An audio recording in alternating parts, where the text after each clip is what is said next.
And whenever you turn on the television, you find that the science channels have largely turned into paranormal channels. The news reports free energy machines and miraculous crying statues without critique. And daytime talk programs have devolved into promotions for the latest New Age healing book or celebrity-endorsed diet.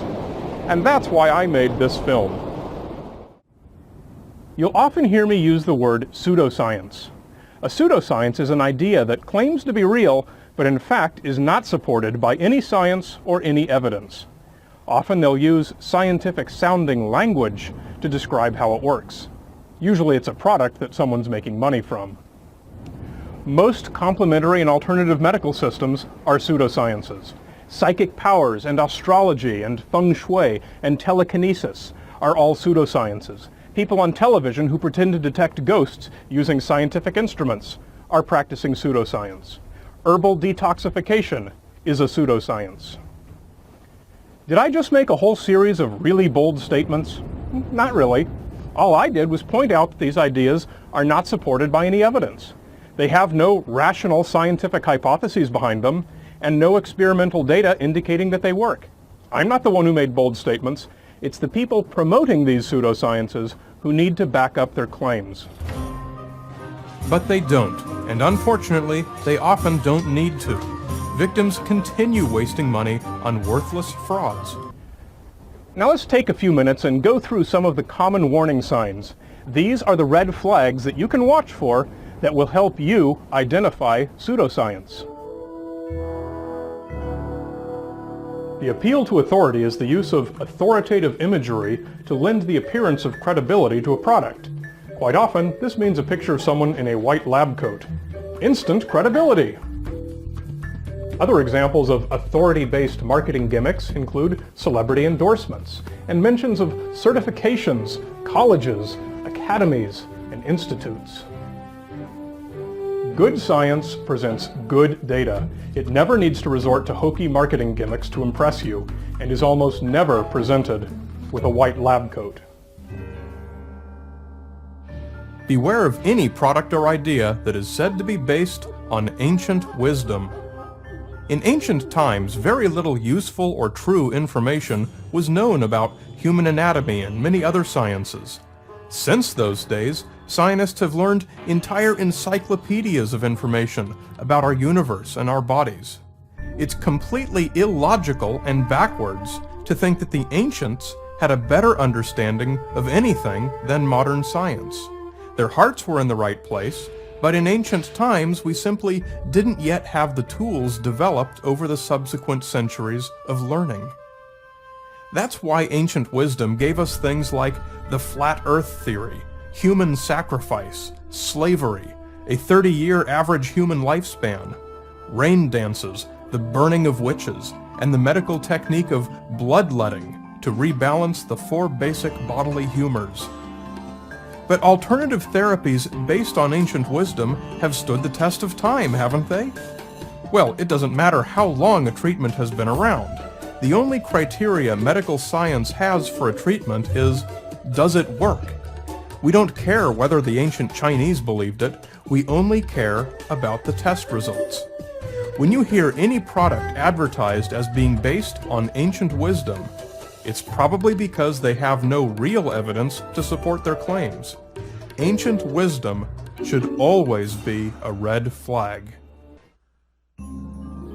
Virtually every pseudoscientific claim credits some form of energy, life force, chi, negative energy, positive energy, the body's energy fields, all meaningless nonsense, which sound plausible simply because they throw in a scientific-sounding word, energy. New Age practitioners seem to think that energy is a hovering, glowing cloud that can go wherever it's needed and from which adepts can draw power and feel rejuvenated or accomplish healings. Imagine a vaporous creature from the original Star Trek series, and you have a good idea of what New Agers think energy is. Energy is a measurement of something's ability to perform work. Given this context, when spiritualists talk about your body's energy fields, they're really saying nothing that's even remotely meaningful. Here's a good test. When you hear the word energy used in a spiritual or paranormal sense, substitute the phrase measurable work capability Does the usage still make sense? There's a good reason you don't hear medical doctors or pharmacists talking about energy fields. It's meaningless. This is usually a really frail excuse for why mainstream scientists don't take their claim seriously, why the product is not approved by the FDA, or why scientific journals won't publish their articles. You'll often hear this in the form of a conspiracy of the medical establishment to suppress a quack cure because it's in the interest of the medical industry to keep you sick. In fact, any doctor or pharmaceutical company that could develop a new cure would make a fortune. They'd never suppress it. As we've seen time and time again, by no definition can all natural mean that a product is safe or healthy. I'm standing next to a gigantic stand of poison oak. Consider other all-natural compounds like hemlock, mercury, lead, toadstools, box jellyfish neurotoxin, asbestos, not to mention a nearly infinite number of toxic bacteria and viruses, E. coli, salmonella, bubonic plague, smallpox. For those natural compounds that are not harmful, synthetic versions have been engineered in many cases to make them even safer, more effective, or able to be produced in large quantities. All natural? Often that's a great thing. Just as often, it's not. When you learn to identify these warning signs, and many others like them, this list is certainly not complete, you'll find that you start seeing them everywhere. You'll notice that these products are not FDA approved.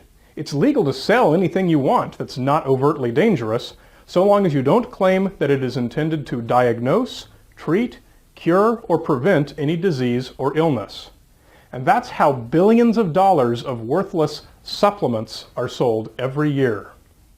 They usually claim that their product has wellness benefits, but in order to avoid running afoul of the law, they leave these claims uselessly vague, saying that their product restores balance, builds the blood, boosts the immune system, restores vitality, or some other claim that's medically meaningless, but that sounds reasonable to an uncritical layperson.